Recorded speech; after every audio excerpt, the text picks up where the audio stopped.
Naku, naku. Huwag mong kastayin, Serga. May kaparis na yan. Naku, ayun na mga kalapatid. Hala ka. You and me belong together like cold iced tea.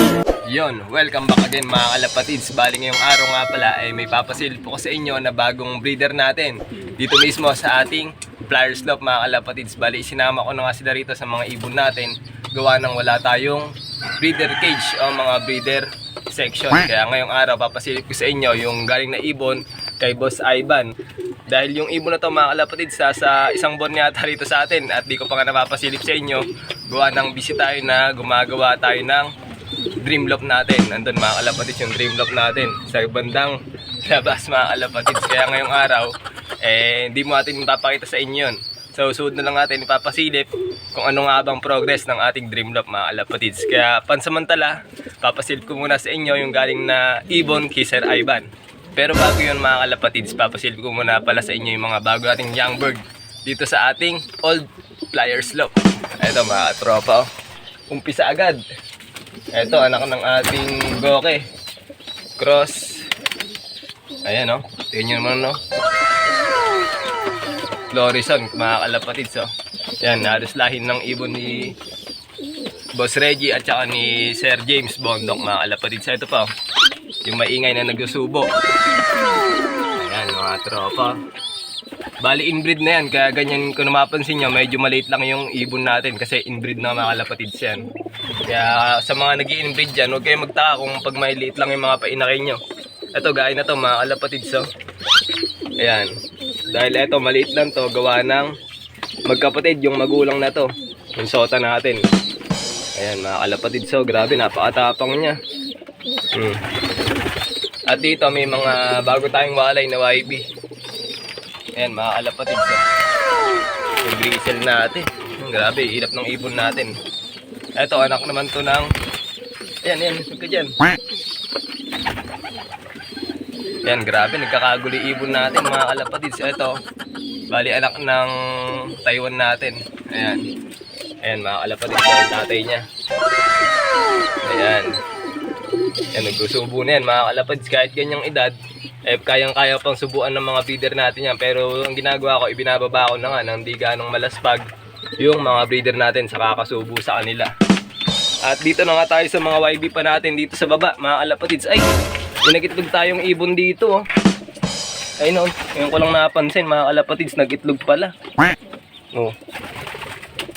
Mayroong itlog yung isa nating ibon dito na nakulong. Kasi ito galing sa tropa natin, na-acquire ko mga kalapatids. Hento, kaya ito nagitlog pala, di ko alam. Siguro kagabi lang to. Binuod ko nga siya muna pansamantala dito sa cage na to. So ito mga YB na rin to mga kalapatids. So. Yan, marami tayong YB ngayon na ililipat doon sa ating bagong loft mga kalapatids. Kaya abangan nyo pagka naglipat na tayo ng mga bagong YB natin doon na. Alright? At ito nga pala mga kalapatids, yung galing sa pinsan ko na taga Ulibete. Ayan no. Bali possible cup to mga kalapatids, itong grisel natin na yan no. Grabe, napaganda ng itsura niya no. At ngayon papasilip ko na nga sa inyo yung bago nating breeder dito, nagaling kay Sir Ivan. Ito mga tropang kalapatids oh. Ayan, buksan natin tong cage nila. Bali yung ibon dito na Sir Ivan is yung barako mga tropa. Pero yung hen, galing dun sa isa nating tropa na taga rito lang din sa atin mga kalapatids. Nako, against the light mga kalapatids ah. Wait, sarado ko lang muna tong cage nila. Hindi ko sila pinapawalan, gawa ng medyo mailap nga tong kak na galing kay Sir Ivan mga kalapatids eh no. Ayan no, tingnan yung kulay niya. Kulay kalawang mga kalapatids oh. Napakagandang ibon. Ayan no. Lalo naman siguro yung pinaris natin sa kanya. Ayun no, tingnan nyo yung kaparis niya mga kalapatids oh. One of one yellow bar mga kalapatids na napakaganda no. So ito, alisin ko lang muna itabing na ito sa gilid para masilip natin ng maayos itong ibon na to mga kalapatids. Ito mga kalapatids, natanggal na nga natin yung pinakaharang muna. Pansamantala na makisilip nyong mabuti itong bago nating breeder. Ayan, bali naglilimlim to mga kalapatids. Bali 3 araw na yatang naglilimlim to.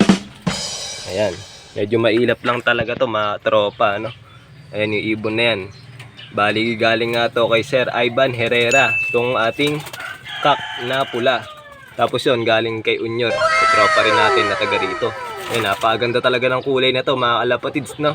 Kaya agad-agad kong binili sa kanya. At eto nga, ipinares natin sa ibon ni Sir Ivan, mga tropang kalapatids, ano? Ayan, kaya shoutout sa iyo, Sir Ivan. Eto na.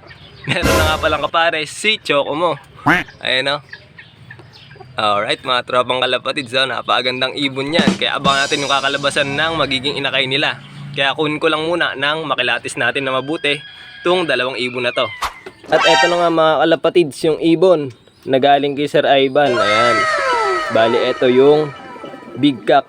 Ayan, mga kalapatids. Tingnan nyo, napakailap na ibon. Yan, kumakawala-kawala nga siya. Di yan sanay na hinahawakan, mga kalapatids. Ngayon ko alam to hinawakan mula nung naparisan natin siya. Ayun, yung kulay ng bagwis niya. Kala mo siyang ibong bahay, mga tropa. Ayan, gusot-gusot na nga balahibo niya. At napakailap kasi, mga kalapatids. Oh. Ayan. Ito yung pakpak niya sa kabila. O, ayan. Pure kalawang line. Ayan, mga kalapatids, ano. Napakagandang ibon. Kaso medyo mailap nga lang siya. Kasi nga, di nahawak-hawakan, Bali, nakuha natin to gawa nung naipag-usap sa atin si Sir Ivan, mga kalapatids, ng YB. Pinalitan natin ng YB itong ibon niya na barako, mga kalapatids. Kasi nga, yung kapares daw na to, nawala lang sa kanya.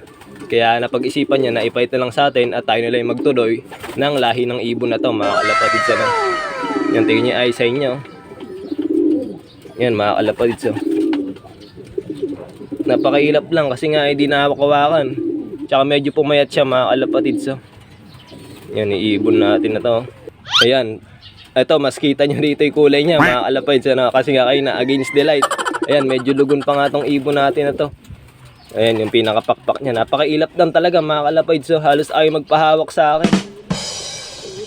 Medyo sira-sira pa yung bagwis niya rito. Gandaan lang ako din sa kulay niya, no, mga kalapatids. Parang talagang kalawangan siya. Gawin sa mga ibon ni Idol Madla. Ayan, mga kalapatids. Ito yung eye sign niya. Medyo gold, mga kalapatids, yung eye sign niya. At medyo pumayat nga siya. Ayan, naglulugon pa, mga kalapatids. Na yung katawan niya. Oops, yeah. Ayan, medyo pumayat siya, mga kalapatids. Tapos yung ring band niya, mga tropa, eto. Ayan yung ring band niya. Commercial ring na PHA 2022 pa. Ayan, medyo edad na rin tong ibon na to, no? Kung possible na kanya talagang ring to, mga kalapatids, ano. Ayan, medyo mailap lang talaga to. Pero pag lagi nahawakan to, masaya na rin to sa atin, mga kalapatids. Ayan, tong iba to. Tingnan yung mulo nyo. At dito pa pala nagtataka sir, mga kalapatids, bago sa atin ibigay to, tataka siya, meron daw ditong kulay pula. Nung binuksan ko, yung pinakabutsi niya, tinahi pala tong ibon na to. Siguro na serga rin sa mga wire-wire. Ay na, mga kalapatids. May taling pula, Nung pala, itong ibo to, nung napansin ko, binuksan ko yung pinakabalat niya, balahibo niya, inawi ko, ayan, may tahi. Ayan, mga kalapatids, possible na na-aksidente itong ibo to at tinahinang dating may-ari. Dahil itong ibo to, mga kalapatids, binigay lang yata kay Sir Ivan, galing pa ng Manila. At napunta nga ngayon sa atin, mga kalapatids, ano. Ayan, ito yung kwento ng ibo to, galing kay Sir Ivan. Kaya ngayon, may kapares na siya. So, kunin natin yung kapares na makita nyo rin, mga kalapatids, ano. At ito naman, mga kalapatids, yung kapares niya. Ayan, isang yellow check. O tetawag ng iba na gold check. Pero sa tingin ko madilaw to kaysa sa gold check, mga kalapatids. Napakaganda ng kulay niya. Galing naman to sa tropa natin na taga rito lang sa amin. So, nakakursunadahan ko lang at binili ko nga sa kanya, mga kalapatids. Tingnan nyo yung kanyang eye sign, Napakalupit ng eye sign niya, Pearl eye, mga kalapatids, Napakagandang ibon na to. Bali, meron na nga siyang itlog sa atin. Palahi, mga kalapatids. Sana nga mag-fertile. Lahi ng ibon ni Boss Ivan. Ayan, mga kalapatids, nakasala nga dito sa ating yellow check, mga kalapatids. Ayan, napakamura ko lang nabili to, mga kalapatids, sa tropa, Basta mga tropa, madali kausap yan. Basta sa mga ibon lang, mga kalapatids. Ayan, kaya shoutout sa'yo, Punyor. Ayan, ito na yung ibon mo. Uy, grabe tong si Serga, mga kalapatids. Naku, huwag mong kastahin, Serga. May kaparis na yan. Nako, ayun na mga kalapatids. Hala ka.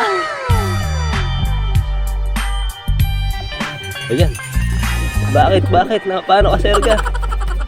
Ayan, grabe ka naman, Serga. Tingnan mo, nanggugulo talaga siya, oh. Tama na. Ang lupit mo, boy. Kinatsaw na, mga tropa, oh. Panik ka. Ayan, mga kalapatids, yung mga ibon natin dito. Bali na bawasan na nga yan. Gawa nang may mga kumukuha rin sa atin ng mga tropang kalapatids.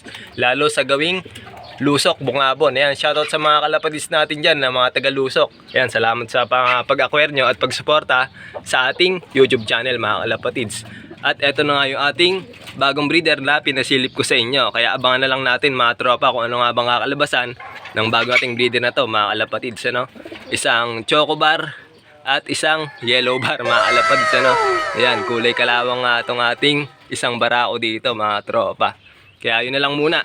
Shoutout nga pala muna kila Sir Ralph John, Fidel Patricio, Denver Sagun, Benyacer Lumala, Prince Sanchez, Johan Cyrus de la Cruz, Neven, Gabriel Garge, Mark Anthony Macul, Red Check Love TV, Argin Robles, at kay Michelle Angeles. At bali hanggang dito na nga lang muna, mga kalapatids. Abangan na lang natin ang kakalabasan na magiging inakay nila at hoping na magsimilya at magfertile yung itlog nila, mga kalapatids. Ingat, mga kalapatids, at salamat sa matuloy na suporta. Huwag nyo kalimutan na mag-like, share, and subscribe. Peace out.